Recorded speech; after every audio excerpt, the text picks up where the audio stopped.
এক মর্মান্তিক হেলিকপ্টার দুর্ঘটনায় ইরানের প্রেসিডেন্ট ইব্রাহিম রাইসি ও পররাষ্ট্রমন্ত্রী হুসেইন আমির আবদুল্লাহিয়ান নিহত হয়েছেন।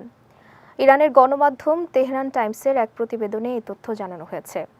একটি বাঁধ উদ্বোধন করে দেশটির পূর্ব আজারবাইজানের তারবিজে যাওয়ার পথে এই দুর্ঘটনা ঘটে। বিস্তারিত থাকছে ডেস্ক রিপোর্টে। রোববার একটি বাঁধ উদ্বোধন করে ইরানি প্রদেশ পূর্ব আজারবাইজানের তারবিজে যাচ্ছিলেন প্রেসিডেন্ট রাইসি। এ সময় তার সঙ্গে দেশটির পররাষ্ট্রমন্ত্রী ও অন্যান্য উচ্চপদস্থ কর্মকর্তারা ছিলেন। তারবিজ থেকে ফেরার পথেই তাদের হেলিকপ্টারটি বিধ্বস্ত হয়।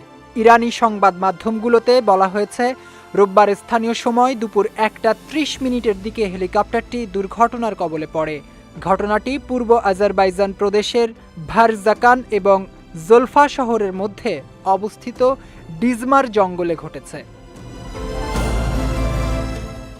তেহরান টাইমসের এক প্রতিবেদনে বলা হয়েছে, এক মর্মান্তিক হেলিকপ্টার দুর্ঘটনায় ইরানের প্রেসিডেন্ট ইব্রাহিম রাইসি ও পররাষ্ট্রমন্ত্রী হুসাইন আমির আবদুল্লাহিয়ান সহ অন্যান্য কর্মকর্তারা প্রাদেশিক রাজধানী শহর তাবরিজের পথে প্রাণ হারিয়েছেন।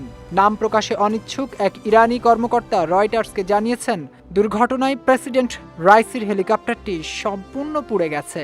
দুর্ভাগ্যবশত সব যাত্রী নিহত হয়েছেন বলে আশঙ্কা করছি।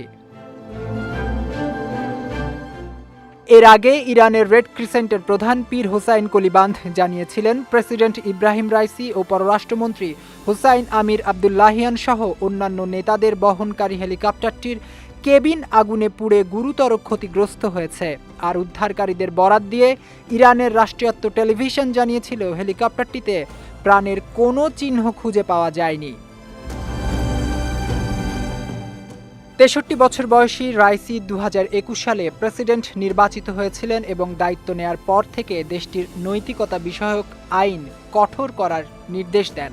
এছাড়াও বিশ্বের শক্তিধর দেশগুলোর সঙ্গে পারমাণবিক আলোচনায় তিনি কঠোর চাপ সৃষ্টি করেছিলেন।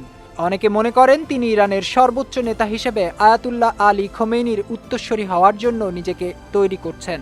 2019 সালে দেশটির সর্বোচ্চ নেতা তাকে বিচার বিভাগের প্রধানের শক্তিশালী পদেও নিযুক্ত করেন। বিজয় টিভি নিউজ ডেস্ক।